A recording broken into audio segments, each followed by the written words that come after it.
Hello, everyone, and welcome to our webinar series, Literacy is Opportunity. My name is Laura Almazara, and I'm on the literacy team here at Amplify. We're so excited to have you here with us today as we discuss how and why the best intervention is actually prevention. I have a few notes to share before we get started. We are recording today's webinar, and we will be emailing out the link to the recording for you to rewatch as you'd like. And you're also going to be getting a certificate of attendance since you joined us here today in a separate email. We have a live captioner here with us today, so if you want to access the captions, click on live transcript in the bottom tray. And throughout the webinar, if you have any questions, please pop them in the Q&A and we'll try to get to them at the end. We also welcome comments in the chat. So to start, let's find out where everyone's joining us from and what your role in education is.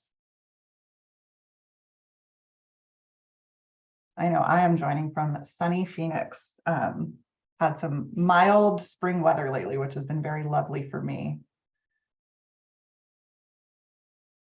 I got some people from all over, lots of Midwesterners. Oh, there's another Phoenician. Awesome. Thank you so much. We really appreciate your being here and telling us a little bit about yourselves. Just a quick note, we have lots more webinars scheduled for this series. So if you haven't already signed up for more, please do. Next week, we're hosting a panel of educators to discuss getting started with biliteracy instruction. And we've also got sessions coming up about supporting students with dyslexia and the importance of language screening in the coming weeks. To find out more about the other webinars in the series and to watch recordings of past webinars, visit amplify.com/literacy-is-opportunity series.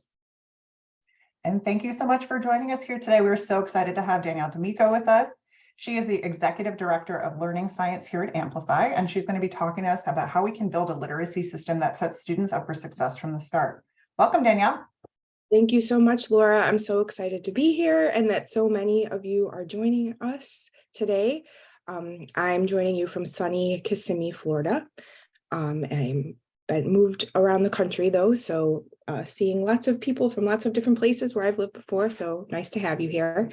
Just a little bit on my background, not to bore you or belabor the point, but just so you know, I know what I'm talking about. I am the Executive Director of Learning Science. What that means is I'm on the team that makes sure that our literacy products are grounded in good evidence-based practices in the science of reading. And then on the other end of that, after we develop them, I'm on the team that makes sure that our programs and assessments are actually doing what we expected them to do, that our assessments are technically sound, and that our instructional programs are having the impact and efficacy that we want them to be having. Before I came to Amplify, I worked and did teacher training and also was a state level MTSS, at the time we called it RTI, consultant working with schools and districts as they set up their RTI systems. So a lot to share with you from my experience over many years. So today, what we're going to talk about, we're going to spend a little bit of time on the importance of prevention and early intervention. I think if you're here, you're probably sold on the idea that it's important to prevent reading difficulties. But we'll talk just, really hammer that point home. And then we'll get into, okay, prevention is important, but how? How do we prevent reading difficulties? And we'll focus in on the science of reading and effective leadership practices. And then we'll move to how to set up systems of prevention and early intervention, or in other words, how to set up multi-tiered systems of support and what those are. And then I do want to talk a little bit about some stumbling blocks that you may come across as you're implementing multi-tiered systems of support.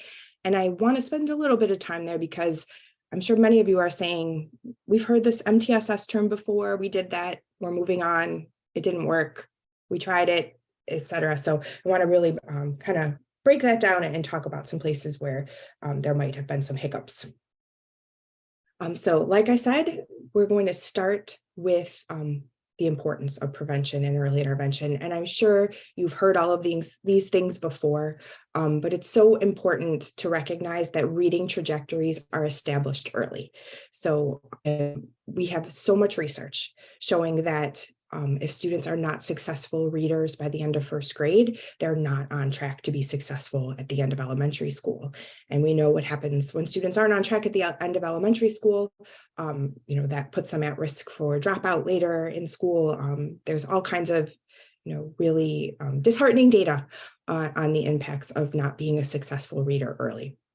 This is because we know that if we can't decode, it's going to impact our ability to build our vocabulary through reading, our ability to understand, our attitudes and motivation toward reading, and importantly, our opportunities to build our reading skills. If we're not able to decode, we don't have the time and space to actually practice reading and building our skills. So while that, these are not fun things to think about and not optimistic things to talk about, there is some optimism to have here. What we do know is that if we provide appropriate instruction and intervention, we can make a difference for students and we can catch students up. So important to think about preventing reading difficulties and intervening early as soon as we know that there's a need for it, instead of waiting for students to fail, because catching students up is much, much more challenging. And I'm sure we've all experienced that. I also wanted to put this a little bit in the context of what we're seeing in our data as a result of the pandemic. So we know many of our students have had missed opportunities to be exposed to the typical instruction that they would be exposed to. So what you're seeing here is middle of year M-Class DIBELS 8th edition data from the last 4 years. So the green bar furthest to the left is the 2019-2020 middle of the year data. So that's pre-school closures. And then the remaining bars for each grade are each year after that. So the next bar, 2020, 2021, 21, 22, and then 22, 23. So this is, again, the percent of students scoring at or above benchmark on our M-Class DIBELS 8th edition data. And what you're seeing are drastic differences between 1920 and 2020-21. But we're slowly making progress and getting back to the levels of before the pandemic.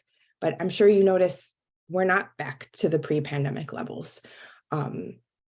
And especially in third grade, we're seeing sort of a leveling off there. So, while we think about prevention and early intervention, it's even more important now in the context of the data that we're seeing.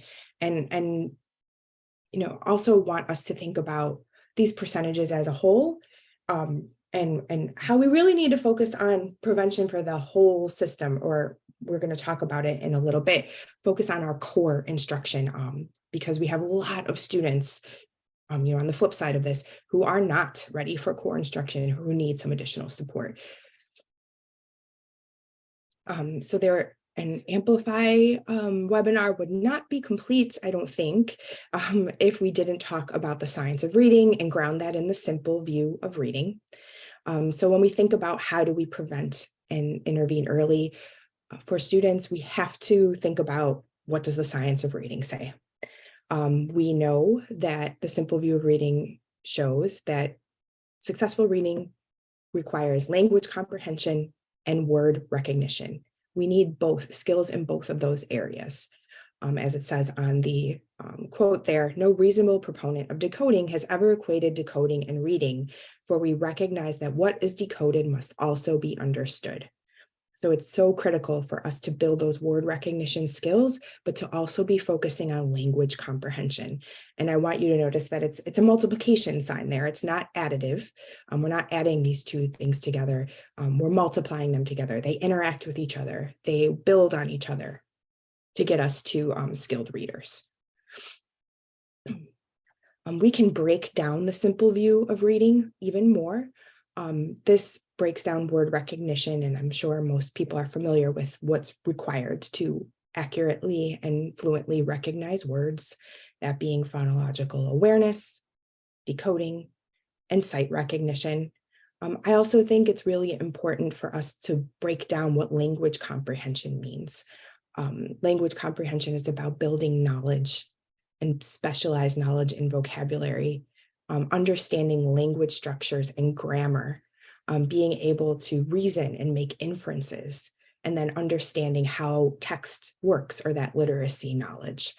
So there's so many things that go into being a successful reader and a successful comprehender. And I think the language comprehension is something we really we could spend lots of time here, but something we really need to think about and think beyond, comprehension as teaching a strategy or understanding main idea, but think about all of what students need to know to be able to, while they're reading, make meaning and build a mental model of the text that they're reading. So that's a little bit about what to teach and how things develop. I think one of the other things that it's really important to think about as we build prevention-oriented systems is how do we design and deliver instruction. So it's really important to know what to teach and how things develop, but we also need to know how to deliver instruction in those areas. And I'm not sure that we always spend enough time really thinking about that. So these are three critical concepts or principles to consider. One is to focus on the big ideas. So I'm sure you've heard that term a lot, the big ideas of reading or early literacy. But to really unpack that, the big ideas are those things that we want to prioritize, the key content areas and skills that we know if we teach them, we have evidence that if we teach them, they will have an impact on students' future outcomes. So it allows us to focus on the most important things in limited amount of time. We know we don't have enough time to teach every possible literacy skill that students need to develop. So we really need to focus in on what's the most important and the most predictive of future success. Another one is provide explicit instruction, and we have a definition there, but explicit instruction is instruction that doesn't leave anything to chance and does not make assumptions about skills and knowledge children require on their own. So when it comes to early literacy, it is so important to teach students to decode and to break that code. And when it comes to comprehension, those skills we talked about, those concepts we talked about on that braid, those can be taught explicitly too. And this isn't to say that there aren't times where we want students to encounter things and learn on their own, but we want to be really intentional about that and do that where it makes the most sense and be really explicit with the skills that really just need to be taught to students. The last piece on instructional design and delivery is thinking about designing instruction systematically. So it isn't enough to just say we're going to teach these skills explicitly. We want to make sure the order that we're delivering them in makes sense and helps students really build knowledge and skills. So things like teaching easier skills before harder skills, building in review of skills, making sure students are learning letter sound combinations, but they're immediately applying them within words with those combinations, and then reading text, decodable text. So being really thoughtful and deliberate and systematic about how we design our instruction. So that's science of reading in maybe 3 minutes. There's so much to unpack with the science of reading, and we have lots of resources and webinars that will do that. But I just wanted to give kind of an overview of, okay, we're talking about prevention. How do we prevent? Provide instruction grounded in the science of reading. Another thing I wanted to spend some time in is effective leadership practices. So again, one of the things we know about really impacting and improving student literacy outcomes is that no one human can do that on their own. And there needs to be a good system in place to do that and effective leadership to be able to do that.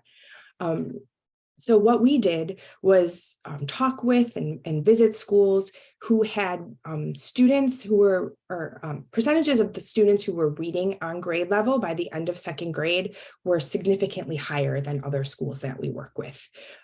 We have a paper and we can share that with you that lays all of this out and tells you about the schools that we interviewed.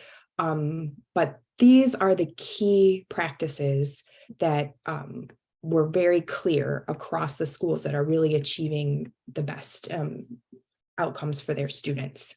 One was that they made early literacy priority number one, and that meant a lot of things. One thing was that all adults were considered, having a role in impacting students' literacy.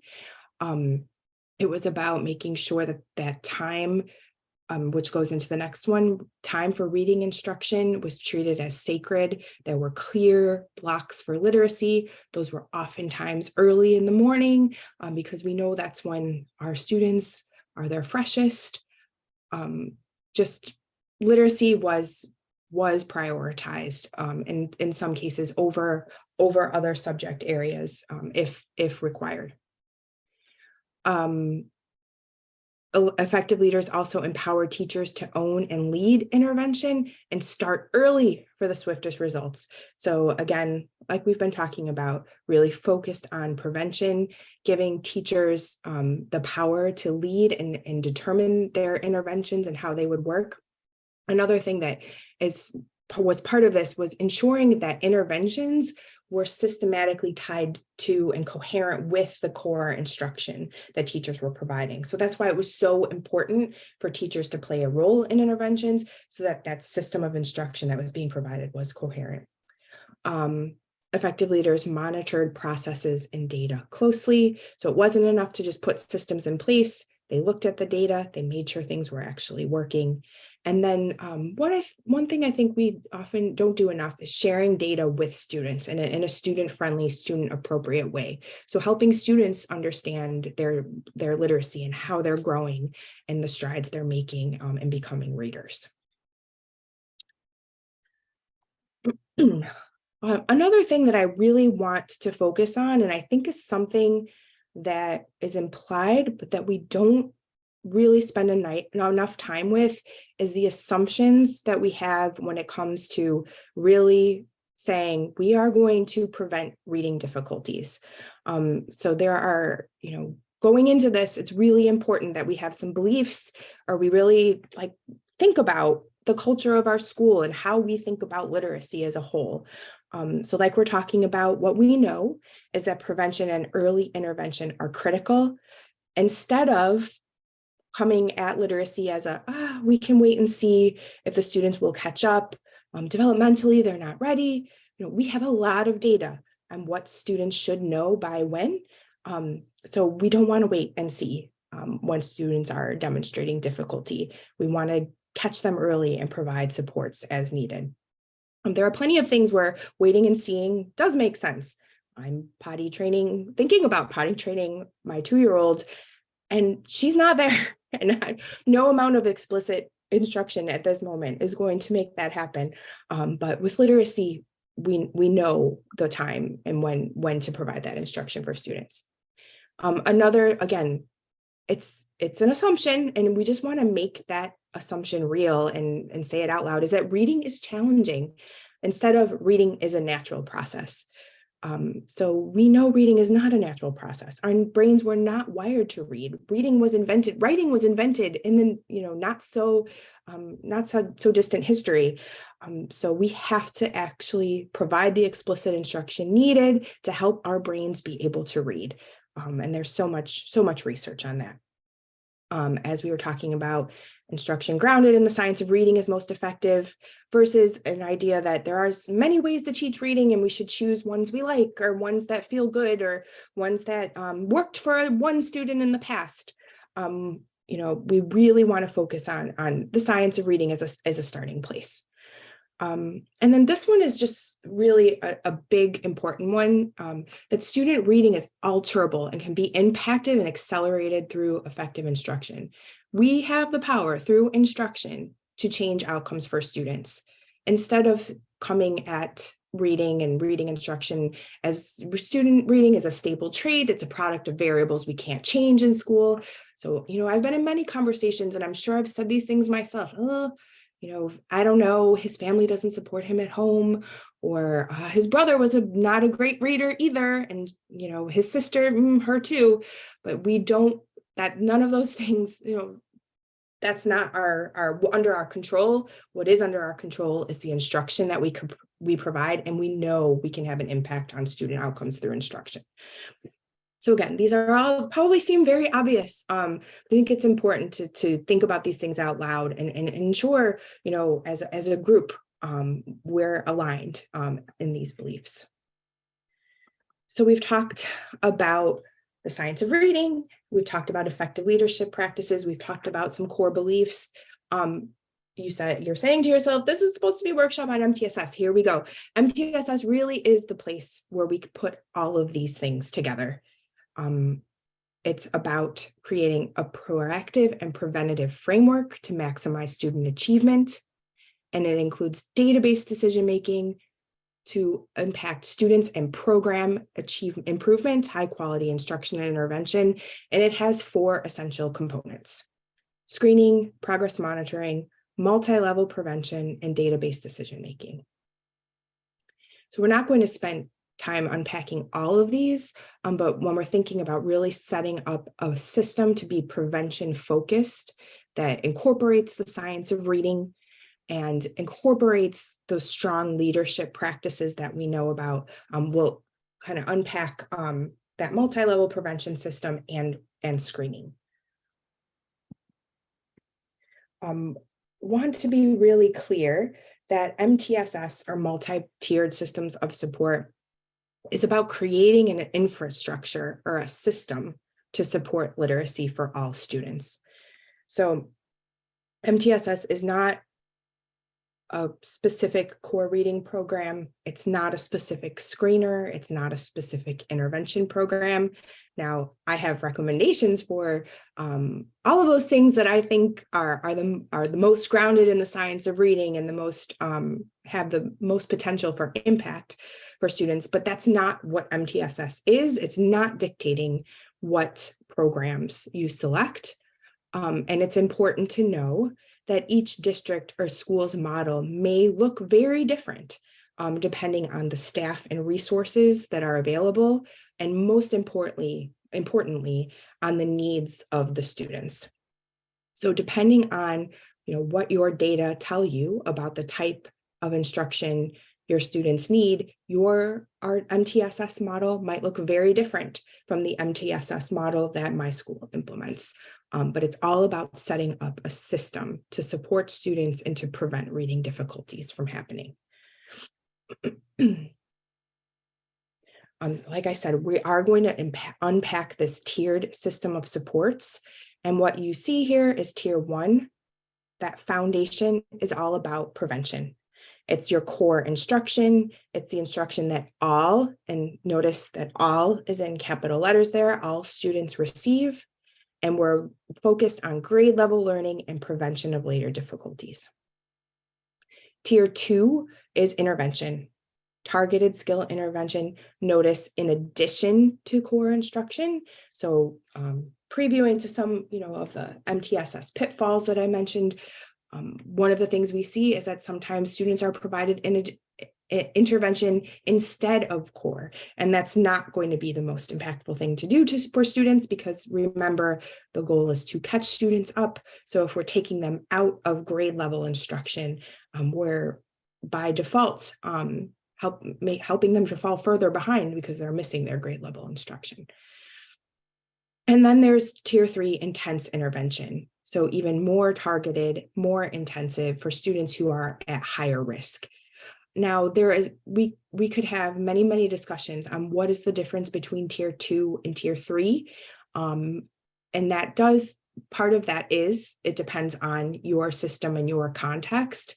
But the most important thing to note here is that there are available options of increasing intensity that are all working together toward preventing significant difficulty and long-term difficulty. So really the entire set of tiers is all about prevention of reading difficulty, while tier 1 is about preventing students from needing intervention. So again, it probably would not be an MTSS webinar unless there is a triangle in the presentation. So this is a translation of those tiers that we just took a look at. And again, it's about increasing intensity for students who are at risk for difficulty.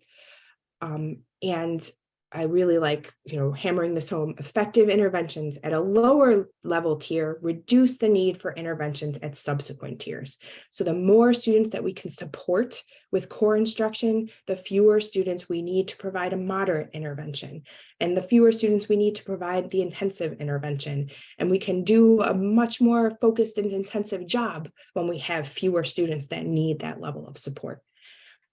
And one thing I want to point out about this triangle that I think is often misunderstood is that this triangle is an ideal system. This is the system you are working toward. So a couple of things about that is there is no assumption that you're going to meet the needs of all of your students with core. Some systems will be able to do that, and that's amazing, and you should celebrate that. But there are likely always going to be students who need more intensive support in order to be successful. So that's one thing to say. The other thing to say is, again, this is ideal. This is not saying you should provide core instruction for 80% of your students, and you should provide instruction for 20 intensive interventions for 20% of your students. This is what you're working toward, and most of the schools that I have worked with do not have a triangle that looks like this. They have what we would call an inverted triangle. They have much higher percentages of students needing intervention than they can manage.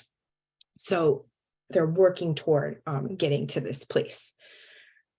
And that sort of gets into one of the MTSS stumbling blocks that we come across. A lot of times when schools have those inverted triangles, they go, okay, what interventions do we need? We've got this huge pool of students that need intervention. And you do have to do that. We do have to figure out what types of interventions these students need so we catch them early, but we've got to focus on improving that core if we're ever going to really set up an effective system of prevention and early intervention. I mentioned a little bit earlier the importance of having a coherent approach and empowering teachers to help ensure that approach is coherent. So this is sort of thinking about the different types of instruction that could be present across tiers, and we really want to make sure there's connection there. I've been in schools where, the core instruction teaches literacy one way, the intervention teaches it another way. So when, our students who are having difficulty are getting pulled out of core instruction, going and receiving additional instruction and getting confused because we're not teaching things in the same way. We're calling things root words or versus base words or things like that. So it's really, really important to make sure there's a coherent approach to instruction and intervention. But these are different components you could think about. Again, grade level, core instruction, additional foundational skill instruction if needed, and that might be for a lot of students who are at risk, intervention opportunities, and personalized learning programs. So that's really thinking about the tiered system of supports and the different types of instruction and programs that can come there. The other part of MTSS that I just want to spend a little bit of time on is universal screening. And this is just so critical. And in some instances, when I start working with schools, if they don't have a universal screener, I recommend this is the place to start because you need to understand your system and what's working and what's not. One thing I want to say about it is a lot of times we talk about universal screening as being the way to identify individual students who need intervention support. And that is 1000% true. We need to identify who needs additional support and what types of support they need.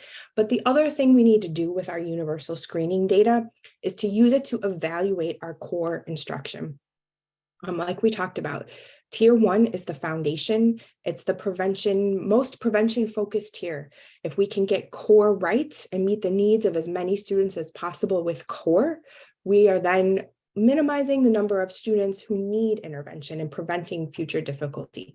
So it's really, really important to take a look at our universal screening data, not just to identify students who need intervention, but to evaluate our core. So some goals, some targets to keep in mind are that 80%. So if at least 80% of students are not at risk, our core is doing a good job. And then the other part of that, though, is that we're keeping and maintaining at least 95% of students who are not at risk to stay out of risk.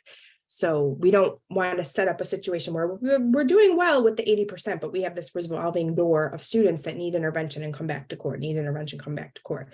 So you want to have 80% and maintain them. If we're not seeing these, if we're not meeting these goals, that is a really good indicator that something needs to change about core instruction that's happening in your school or district. Now, I want to be really careful with that, right? Because there are many options when it comes to core instruction.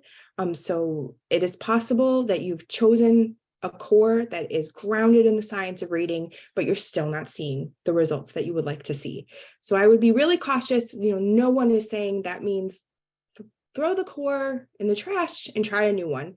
It's all about really unpacking the data and figuring out, where are student strengths? Where are their needs? What about the core is working? What isn't? What supplements might I need to add?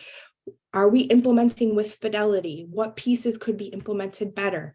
So it's really about taking a look at your data and evaluating what's happening very carefully, and tweaking and enhancing what you're doing, not just throwing everything away. As I mentioned, we want to talk a little bit about MTSS stumbling blocks, because I do hear a lot from people, from educators and colleagues. MTSS, we've been talking about this for so long. Why are we still talking about it? I was in a school, we tried that, it didn't work. These are some of the things that we see that are get in the way of successful MTSS implementation. And the first one is the point of today, is ignoring the core, assuming tier 1 is effective, or jumping to interventions. So not really taking a look at, is the core doing what it should be doing, and saying, we just got to find the magic bullet of intervention program.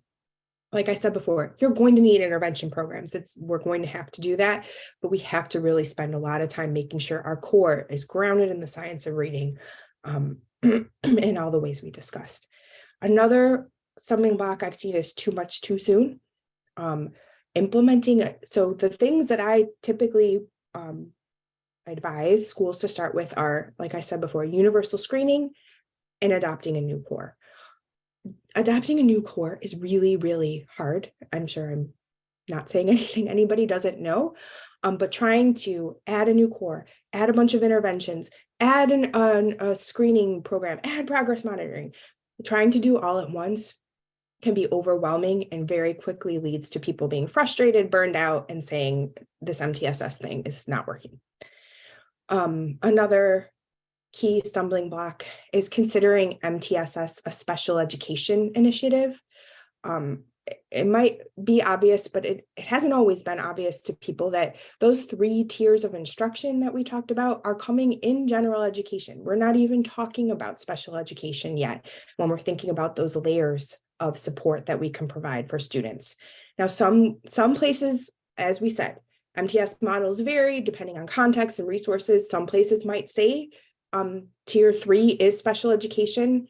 It's up to places to define that, but in most instances, MTSS is all about prevention, and it's all happening before a referral to special education.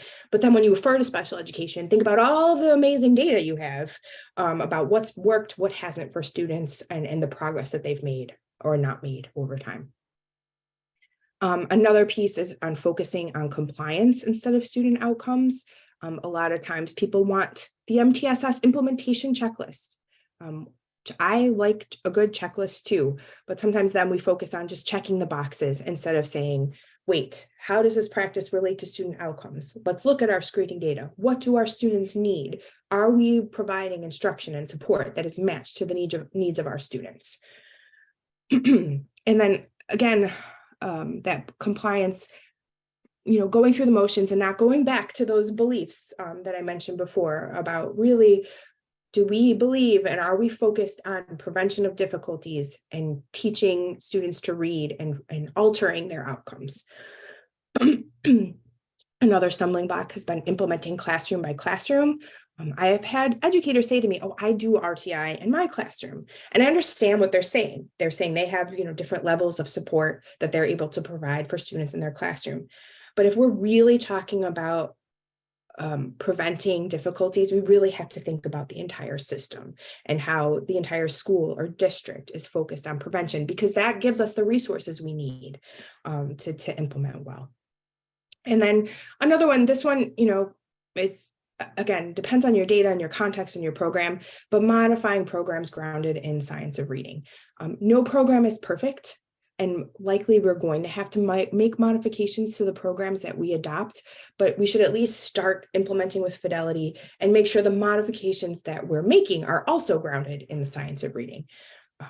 So those are just some big stumbling blocks that I've seen in the years that I've been working with schools as they implement MTSS.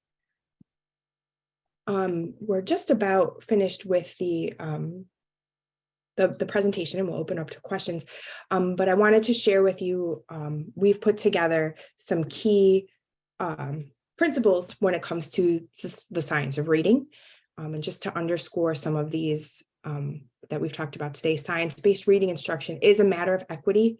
We want to be meeting the needs of all students and ensuring that all students are becoming successful readers. We talked about the simple view. Learning to read requires language. Learning to read proficiently in any language requires both word recognition and language comprehension. Reading is not natural and must be taught systematically and explicitly. Background knowledge is critical, and vocabulary are critical to developing comprehension and decoding skills. Foundational skills instruction must be systematic, explicit, and engaging. Universal screening is critical. And as we've really been trying to focus in on science-based reading instruction, reduces the need for intervention and allows children to move forward as capable, confident readers. So these are our guiding principles when it comes to science of reading. We're also in the process of developing some guiding principles when it comes to MTSS.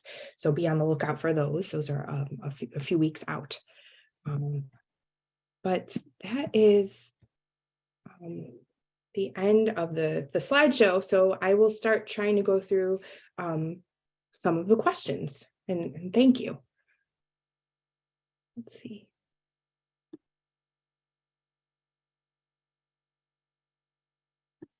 Sorry, I'm scrolling through.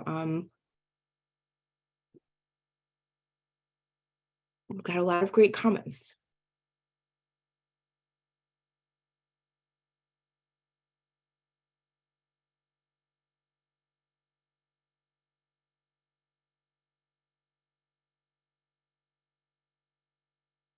Lots of questions about getting access to the PowerPoint, and yes, we will provide access.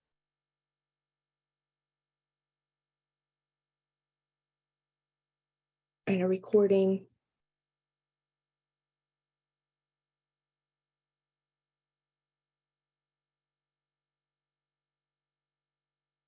Okay, here's a question. Does a student who receives tier 3 also receive tier 2 instruction, or is this possibly dependent upon the child and their struggle? Yeah, I think it depends on the child, and it depends on your system. Some places will do implement models where as soon as a student is identified as being at significant risk, they go right into tier 3. Other places have done models where any student who is at risk goes into tier 2, and if they're not responding, they go to tier 3. I'm sort of the mind of, if you know they're really, really at risk, let's provide them really intensive supports as soon as we can. But it is typically that if you're in one tier, you're in one tier or the other, and tier 3 is just much more intensive, and may include some of the practices from tier 2, but maybe with a smaller group or with more repetition, things like that.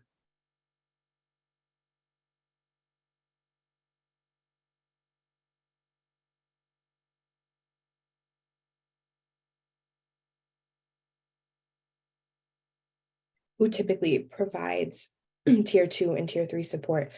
It really, really depends. And it's really all about being trained properly to implement the interventions. So on one hand, I think it's really critical that our teachers that really understand the science of reading, really understand what struggling reading looks like and what students need, who are struggling readers, so that, really expert teachers be with our most, our students that need them the most.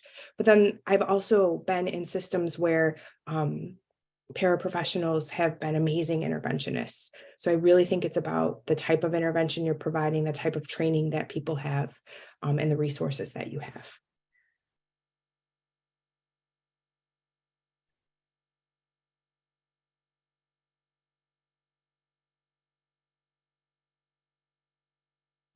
We've got a lot of specific questions about IEPs and defining different criteria. And unfortunately, I think those are probably much deeper than we could get in this webinar, but even in general, because it really is going to be a conversation that you have with your leadership and your systems. But things like who should be providing the intervention, if students has an IEP, should they be receiving tier 3? I think it really all depends on the needs of that student and what your data are telling you about the level of intensity of instruction that student needs. Because students could have an IEP in different areas and may not, depending on where their literacy skills are, they might need intervention or not.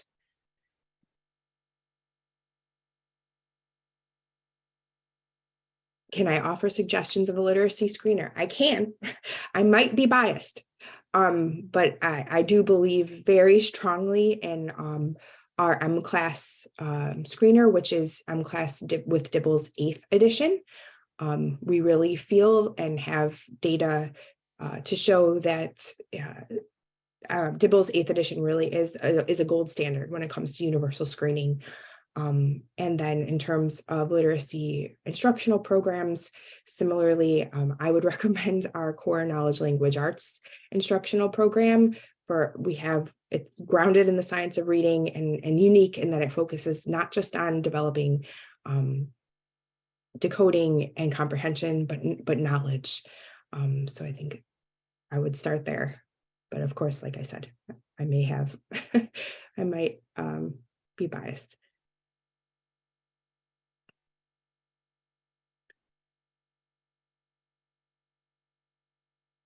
What is your opinion on the practice to stay with on-grade level material and scaffolding versus lowering the grade expectation? I really think you need to do both. And that probably sounds like, yes, easier said than done, which I totally recognize. But it's so important that we're not, if a student is already behind, we don't want to pull them out of core instruction and then they fall further behind. So students need lots of scaffolding and support to access that material, but they also may need intervention and to catch up on skills that they don't have that are below grade level expectations. But that would typically happen in that intervention setting.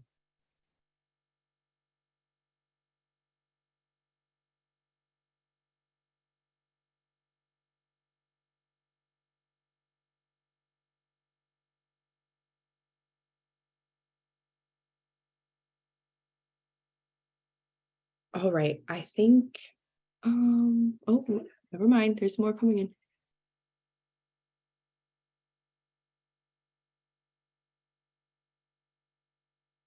For tier 2, should progress monitoring be frequent or an informal assessment? Once we start providing interventions to students, we want to do very systematic progress monitoring, because at that point you're providing a lot of resources to students, and you have students that have already demonstrated risk. So we want to absolutely be monitoring student progress to make sure what we're doing is working. We don't want to waste our resources, and we don't want to waste any time for students to be catching up. So if something isn't working, we want to have strong systematic data to tell us that we need to do something different.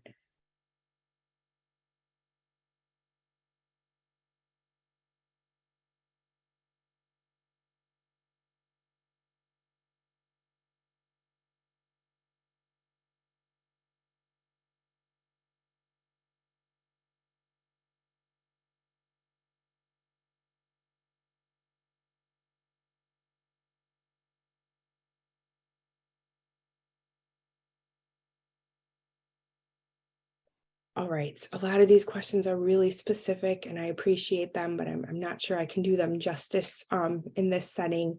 But we definitely appreciate your time and have lots of resources to share, and hope to see you in more webinars to come that may address some of these questions. So we really appreciate it. And like Laura said, we have these additional webinars coming in the future. So here's some more information.